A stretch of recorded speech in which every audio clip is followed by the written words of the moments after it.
Hello, you've joined us for How Should I Know? This time featuring Lory Cozens. Greetings. The topical news and current events talk show where we just discuss a few subjects that are maybe on our mind here. We just put forward whatever we're interested in and just talk about it, and then maybe you can comment underneath and let us know what you think too. Well, I'm going to kick things off straight away with one of my favourite subjects, technology. Now, anything in specific? Well, now here's the thing. With technology, I do playlists for this as well on Rob Recommends, and you can pick up a whole load of cool things there. Self-promotion, self-promotion, self-promotion, self-promotion. Isn't this technically the same channel? I know. You know. Promoting your own channel on your channel. True, yes. But specifically, what is your opinion on 3D as a technology for, like, televisions, for example?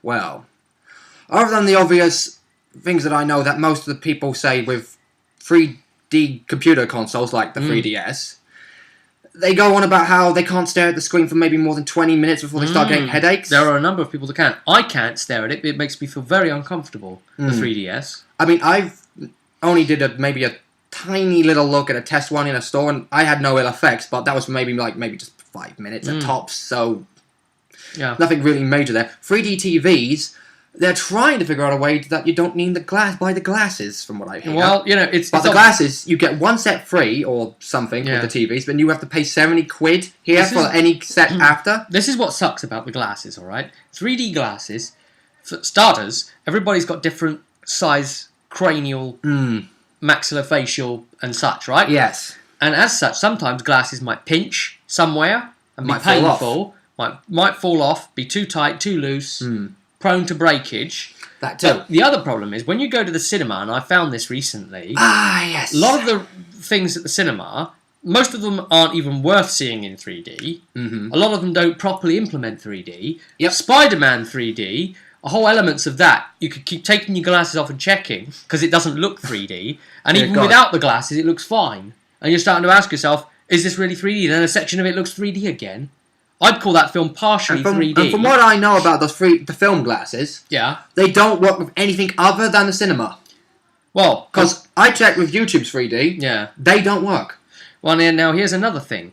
Because with those glasses, the really annoying thing is usually wherever you're seated facing the screen, the emergency exits, at least in our cinema, are right behind you. Now there's a green light at the top with the writing on exit, and then just the exit, but it has to be marked green. You've got the emergency side ones, but the actual entrances that you came in through, normally behind, they've also got the green lights on as well, okay? Now, because they're right behind you, they create a reflection up into the top corner of the glasses, and as you're trying to watch the screen, either in the top left extreme or top right extreme, I don't know if you found this, you get a bloody little light, and if you squint at it, and it's annoying, it's in the way, and if you squint at it, it actually goes green, orange, yellow, and it's the green with the light coming out underneath the green of the exit.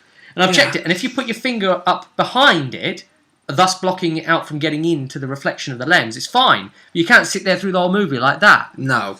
I mean, I guess that could also probably be dependent on where you're sitting. Yeah, but if you were on the other side, it'd just be the right side. Like I'm saying, depending on where you're sitting. If you're in the middle, you might get away with it. Yeah, maybe. But if you're on the extreme edges, you're going to get it. And it's going to be damn annoying because, one, it's going to mess up with the 3D experience. That sucks. Well, it sucks for me because I've had Especially if you're going to stand there like, I'll put my finger here to block out the light. It doesn't. I'm going to sit here for like the entire 2 hours getting on for. 3D isn't quite good enough. And you know, the analysts, the people that actually sell the technology are even coming to that conclusion that people just aren't interested in 3D enough to really warrant making a big thing of it. And there are two types of 3D television technology, the glasses and the non-glasses. It's obvious the non-glasses one's going to win. Exactly. Why is anyone buying the glasses one? Are you the people that bought the Betamax and the HD DVDs? Yes, basically. Although the Betamax was the better technology and lost, this time Blu-ray was the better and won. Yes. And it's better because it's thicker, and thicker's good because a lot of you assholes don't know how to look after discs properly, so that even when you buy them pre-owned from nasty little skanky places like CDX... You get tons of scratches all over the disc. And it's less prone to scratching. Saying that, I got a Blu-ray from Lovefilm recently. I tried getting Hot Tub Time Machine, and it was cracked all the way through to the middle, as in the bloody thing moves like that. A Blu-ray! How did they... Okay. sent to me. Okay, now that just makes me scream, why the fuck did they not check the disc?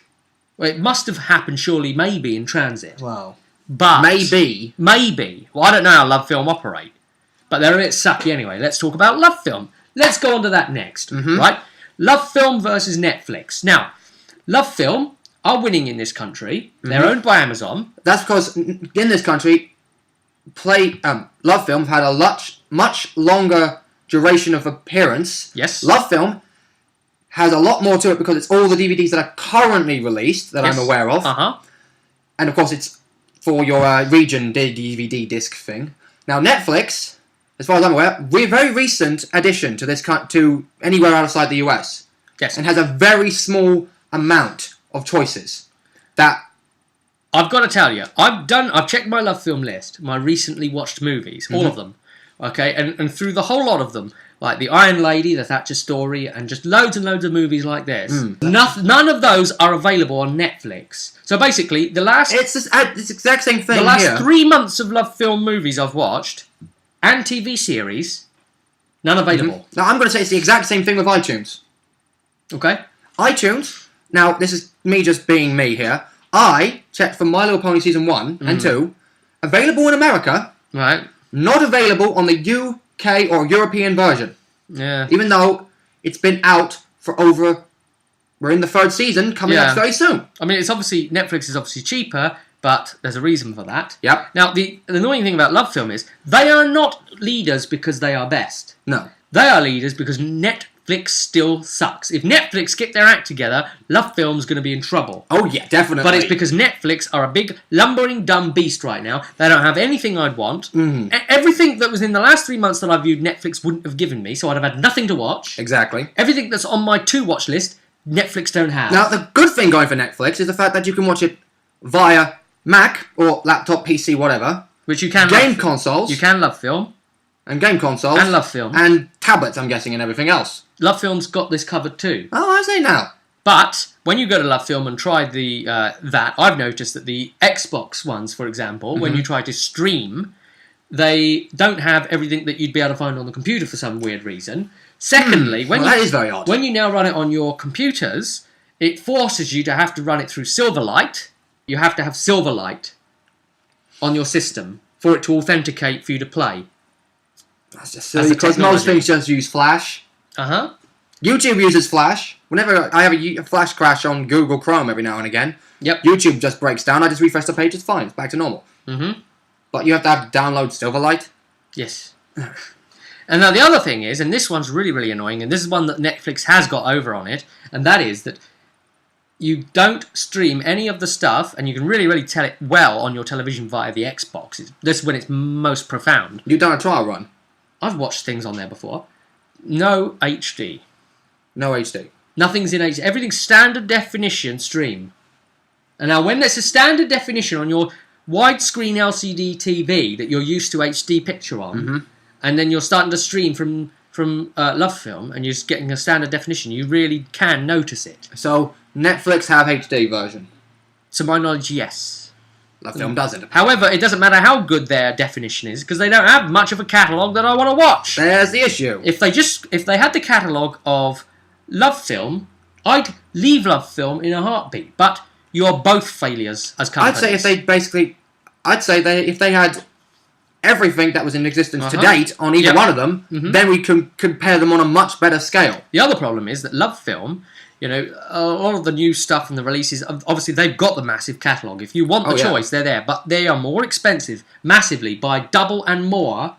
Depending on what you want to get from them. Depending on the package. I'm on like a 3 discs at home at once package. That's before you start going to the other packages. And you're already paying more than double the Netflix. Just over double the Netflix. If I remember right, that's ridiculous. 12, 13 odd quid, right, for the 3 discs at home. And that's not games discs. Because there's a games disc. To have a games one as well, to increase games into your things. Now, a lot of the discs end up not available, even stuff that should be available through Lovefilm. And then the other problem is that Lovefilm have got this notorious reputation of those people out on streets trying to suck you in. Oh, dear. They're these horrible people, the ones that took advantage. They just want a commission, basically, at that point. They are, yeah. That's how it works. They try and get you in, so they get the commission for having signed you up. Yeah. And the other issue is that a lot of the content for streaming isn't available for streaming for long, or isn't available at all. Or it gets removed from streaming. So the girl who kicked the Hornet's Nest, which is the final part of the trilogy, Yeah. right? I wanted to watch that. But let me guess, wasn't available. Not available anymore to stream. You can't stream it. That's pathetic. Free with package. Free with package. My package has a certain... Now, this is where it gets more stupid. Because my package has a certain number of things that it also allows me to stream this amount of movies with package. But then Anything else you have to pay for? But then there's all these ones, which are the newer, good ones that you want. If you want the disc, it just comes into your pack. But if you want to stream it, which is less quality... You have to pay more for it? Like you have to pay per movie. Like £2-3 odd pounds. Like you're paying with Sky or some sort of Freeview box type of deal to get the channel just for that movie. Even though you're already paying a monthly subscription and they haven't got round to sending you the disc, so you're trying to stream it, but it would cost you money to stream it in standard definition. When you're trying to get the Blu-ray. That's it. What the hell, guys? It's a good thing I haven't got either one, really, isn't it? I mean, there's not much I watch realistically anyway. Most of the stuff I watch, I can find it online because it's free to watch. Right. And it doesn't matter if it's in HD because it's not meant to be in HD to begin with.